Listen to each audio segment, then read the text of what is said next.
Hello दोस्तों, नमस्कार, good evening. कैसे हैं? आशा करता हूं कि आप सभी ज़बरदस्त होंगे, शानदार होंगे और अपने एग्जाम की तैयारी बड़े ज़बरदस्त तरीके से कर रहे होंगे। तो इसी कड़ी में आज हम बात करते हैं एक डाउट क्लियरिंग सेशन की। आज हम कुछ चुनिंदा साथियों के सवाल लेंगे और उन सवालों पर डिस्कस करेंगे और आप लोगों का डाउट जो है इससे क्लियर हो जाएगा और जिन साथियों को पता है उनका भी जो है परसेप्शन बहुत मजबूत हो जाएगा। तो चलिए आज का पहला सवाल लेते हैं।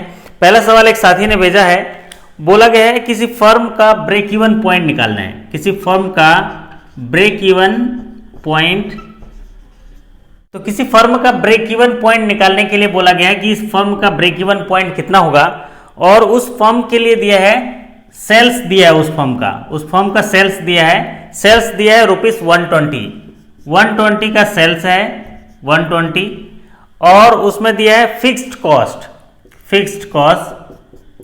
फिक्स्ड कॉस्ट दिया है, ये है रुपीस 20 और एक है वेरिएबल कॉस्ट दिया है, वेरिएबल कॉस्ट। पर ध्यान से देखिएगा, वेरिएबल कॉस्ट दिया है इनका रुपीस 80 और दे दिया है प्रॉफिट, इसका प्रॉफिट दे दिया है, प्रॉफिट रुपीस 10 ये दे दिया है। अब देखिए इस फर्म का ब्रेक इवन पॉइंट निकालने के लिए बोला गया इसका ब्रेक इवन पॉइंट क्या है।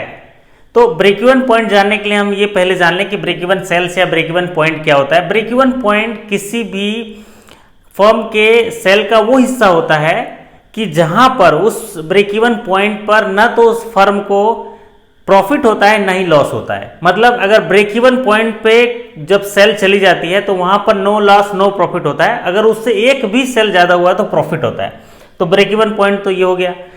और किसी भी वस्तु को बनाने में, गुड्स को बनाने में एक फिक्स कॉस्ट होता है। जब कोई प्रोडक्शन होता है तो उसका फिक्स कॉस्ट होता है और उसी को सेल करते समय, ले जाते समय उसमें वेरिएबल कॉस्ट भी होता है जो अलग अलग समय में वेरी करता है। तो यहाँ पर वो ब्रेक इवन पॉइंट निकालने का, जब सारी चीजें दी है, सेल्स दी गई हैं, फिक्स कॉस्ट दिया है, वेरिएबल कॉस्ट दिया है, तो हमें निकालना है ब्रेक इवन पॉइंट। तो इसके लिए आपको फॉर्मूला याद होना चाहिए।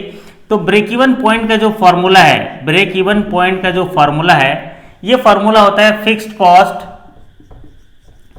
Cost into sales divided by sales minus variable cost, ये याद रखना पड़ेगा आपको। इसको जो है कंट्रीब्यूशन भी बोलते हैं। सेल्स माइनस वेरिएबल कॉस्ट जो होता है उसको कंट्रीब्यूशन भी बोलते हैं। तो अब देखिए यहां पर फिक्स कॉस्ट कितना है, फिक्स कॉस्ट देखिए, फिक्स्ड कॉस्ट दिया है 20, तो फिक्स कॉस्ट जो है 20 है और यहां पर सेल्स कितना है 120 है। अब यहां पर सेल्स कितना है, ये भी 120 है और माइनस वेरिएबल कॉस्ट कितना है 80 है।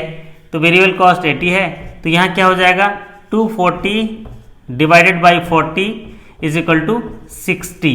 तो 60 जो आया वो सेल जो है ब्रेक इवन पॉइंट है। तो 60 जो आया उसके बाद वो ब्रेक इवन पॉइंट है। 60 रुपीज के सेल तक नो प्रॉफिट नो लॉस है। 60 रुपीज जो सेल हो गया वहां पर नो प्रॉफिट नो लॉस है, लेकिन इसके ऊपर अगर कोई सेल होगा तो वो प्रॉफिट में कन्वर्ट होगा। तो इसका ब्रेक इवन पॉइंट क्या होगा 60 होगा।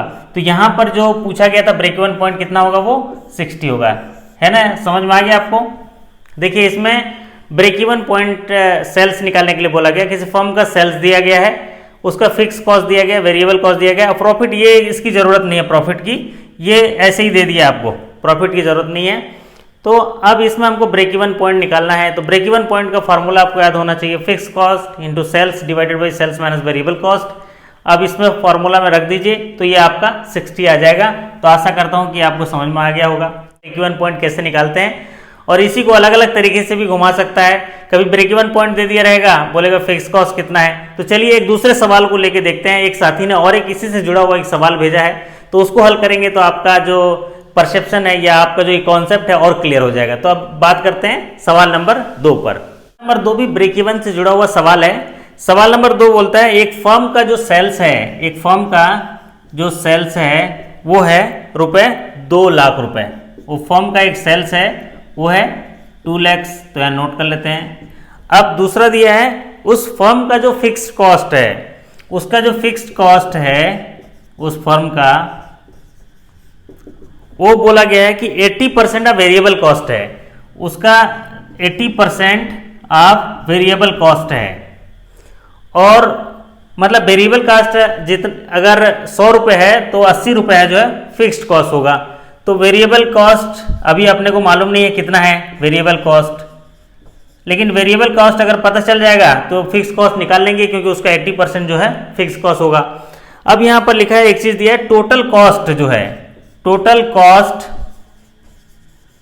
जो है वो दिया है 180,000 दिया है। तो देखिए सीधे समझने वाली बात है, अगर ये फिक्स कॉस्ट जो है यहाँ पर वो 80% है तो वेरिएबल कॉस्ट कितना होगा, वो 1 लाख होगा। 1 लाख होगा, 1 लाख वेरिएबल होगा, तो ये जो 80% ऑफ वेरिएबल है ये हो जाएगा 80,000 हो जाएगा, है ना। अभी दोनों को जोड़ी 180,000 होता है, तो वेरिएबल कॉस्ट यहाँ निकल गया, ये फिक्स कॉस्ट निकल गया 80,000 और वेरिएबल कॉस्ट निकल गया ये 1 लाख। तो ये चीज निकल गई। अब इसमें बोल रहे हैं अपने को क्या निकालना है, ब्रेक इवन पॉइंट निकालने के लिए बोला है। ब्रेक इवन सेल्स कितना होगा, इसमें बोला गया ब्रेक इवन सेल्स लेवल कितना होगा। तो ब्रेक इवन सेल्स लेवल का फॉर्मूला देखिए, ब्रेक इवन सेल्स जो पॉइंट है वो क्या था हमारा, फिक्स कॉस्ट है, fixed cost into sales divided by sales minus variable cost. तो फिक्स्ड कॉस्ट कितना है, देखिए यहां निकल गया, फिक्स्ड कॉस्ट है 80,000, तो 80,000 कर देंगे यहां पर। और सेल्स कितना है 2 लाख, तो 2 लाख कर देंगे। और सेल्स कितना है 2 लाख, और वेरिएबल कॉस्ट कितना है 1 लाख, तो 1 लाख कर देंगे। तो यहां पर अब देखिए यहां पर ये 80,000 है और यहां पर क्या हो जाएगा, तो यहां पर देखिए 80,000 इंटू 2 लाख कर देते हैं, डिवाइडेड बाई यहां पर 1 लाख आ जाएगा, डिवाइडेड बाई 1 लाख आ जाएगा। अब ये पूरा जीरो कर दो, इनको काट दीजिए, तो यहां कितना होगा 1,60,000 होगा। 1,60,000 इसका जो है ब्रेक इवन सेल्स है। तो यहां पर जो ब्रेक इवन सेल्स पूछा गया था, ब्रेक इवन सेल्स पॉइंट या ब्रेक इवन पॉइंट पूछा गया था, वो कितना होगा 1,60,000 ब्रेक इवन सेल होगा। मतलब उस फर्म का 1,60,000 तक जो सेल होगा, 1,60,000 ऐसा लेवल होगा जहां पर नो लॉस नो प्रॉफिट होगा, उसके ऊपर जो सेल होगा उस पर प्रॉफिट होगा और उसके नीचे जो सेल होगा उस पर लॉस होगा। तो ये हो गया इसका उत्तर निकालने का तरीका। तो आपको समझ में आ गया, इन्होंने क्या कर दिया, थोड़ा घुमा दिया कि फिक्स कॉस्ट जो है वेरिएबल कॉस्ट का 80% है। फिक्स कॉस्ट क्या होता है, किसी प्रोडक्ट को बनाने का जो मूलभूत कॉस्ट होता है फिक्स कॉस्ट होता है, वेरिएबल कॉस्ट जो है वेरी करता रहता है। और टोटल कॉस्ट दे दिया तो हमने निकाल दिया और फॉर्मूला लगा दिया, ब्रेक इवन पॉइंट आ गया। आशा करता हूं कि आपको पूरा फंडा क्लियर हो गया होगा। चलिए बढ़ते हैं अब सवाल नंबर 3 पर।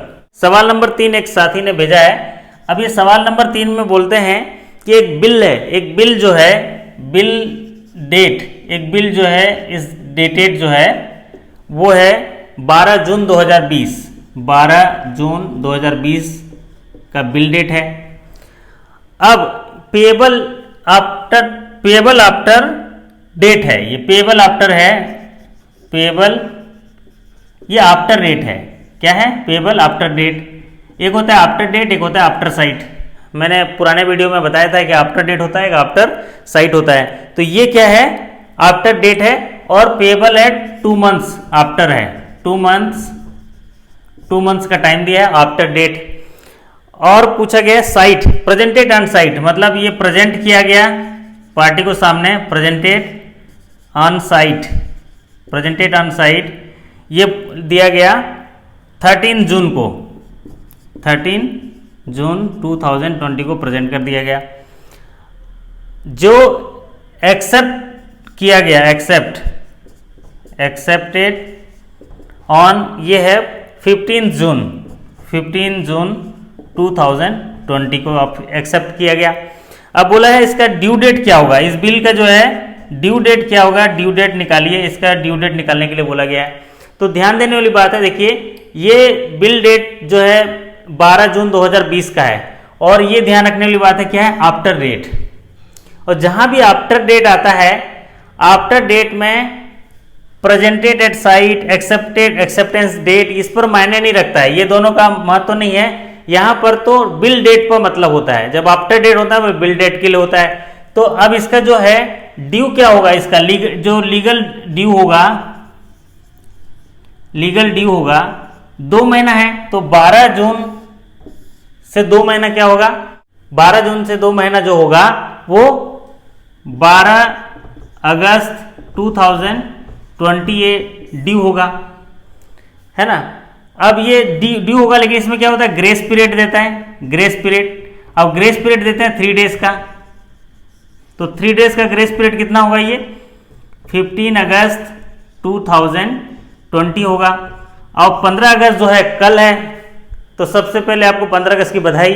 तो 15 अगस्त कल है, तो इस बिल का जो ड्यू डेट होगा, जो ये डिमांड ड्यू है, तो लीगल ड्यू डेट होगा इसका, जो ओरिजिनल जो ड्यू डेट होगा ये आज होगा, ये होगा 14 अगस्त 2020 को होगा। ठीक है साहब, ये क्लियर है।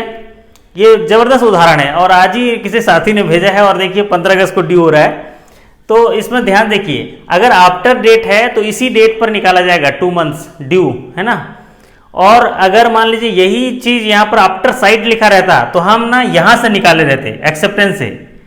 तो अगर आफ्टर साइड लिखा रहता तो यहाँ से 15 तारीख से 2 महीने, तो 15 अगस्त को ड्यू होता, 15 से फिर 3 दिन ग्रेस पीरियड जोड़ते 18 तारीख आता।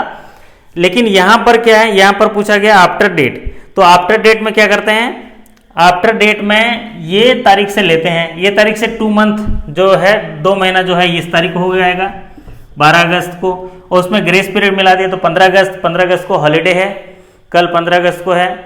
तो अब ड्यू डेट इसका हो जाएगा 14 अगस्त 2020। तो ये आपको आशा करता हूँ कि इसका बिल डेट जो है 14 अगस्त 2020 है और आप लोगों ने इस बिल का भुगतान जो है ड्यू डेट करवा लिया होगा, ये मान के चलता हूँ। डाउट आपका क्लियर हो गया।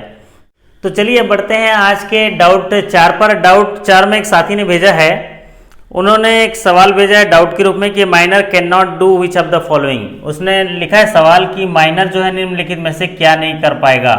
Minor can not do, minor क्या नहीं कर सकता। तो पहला है देखिए draw a check, draw a check. तो माइनर के केस में आप जान रहे होंगे कि माइनर सब कुछ कर सकता है, दूसरों को सबको लायबल बना देगा लेकिन खुद लायबल नहीं होगा। तो ड्रॉ एक चेक कर सकता है, ये कर सकता है, माइनर कैन डू। दूसरा चीज cross a cheque, cross a cheque, एक चेक को क्रॉस भी कर सकता है, ये भी कर सकता है माइनर। तीसरा है नेगोशिएट ए चेक, नेगोशिएट ए चेक, इसको भी कर सकता है, नेगोशिएट ए चेक ये भी कर सकता है। अब लिखा है चौथा इंडोर्समेंट, इंडोर्स ए चेक, एक चेक को इंडोर्स भी कर सकता है, ये भी कर सकता है।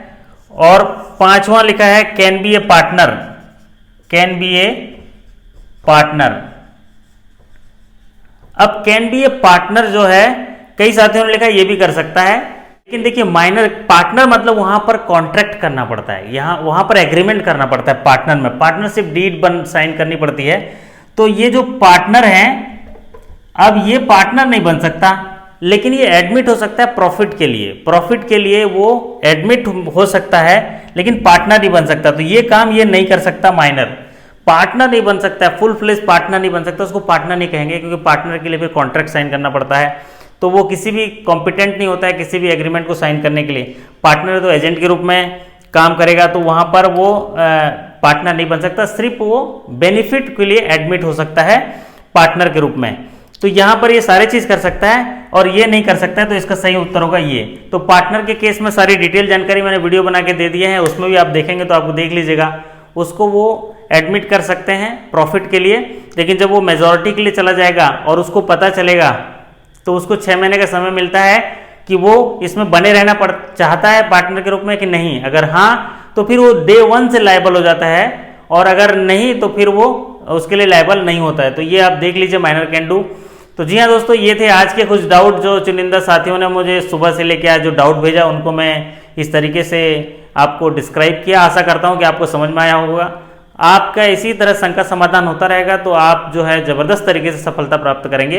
और कोई भी डाउट हो तो आप जरूर उसको पूछिए, मैं कोशिश करूंगा ऐसे वीडियो के माध्यम से आपका डाउट क्लियर करने के लिए। और जिन साथियों का एग्जाम अभी 22 तारीख को है उनके लिए मैंने एक्सपेक्टेड क्वेश्चन बना दिया है, तो जाके उसको रीड कर लें। एक्सपेक्टेड सेक्शन एमसीक्यू में एक एक्सपेक्टेड क्वेश्चन का सेक्शन है, तो उसको एक बार रीड करके जाएं तो बड़ा उनको फायदा मिलेगा, क्योंकि उन्हीं में से सवाल आने के काफ़ी चांसेस रहेंगे। तो उनको एक बार रीड कर लीजिएगा, वो अपलोड कर चुके हैं। और जो है मैं क्वेश्चन रात को भी अपलोड कर दूंगा, तो आप देख लीजिएगा। मेरे साथ बने रहने के लिए और साथ में स्टडी करने के लिए आपका बहुत बहुत धन्यवाद। आपकी सफलता और सकुशलता की कामना करते हुए आपसे विदा लेता हूँ। फिर जल्द मुलाकात होगी अगले वीडियो के साथ, तब तक के लिए आपका धन्यवाद। नमस्कार, थैंक यू सो मच।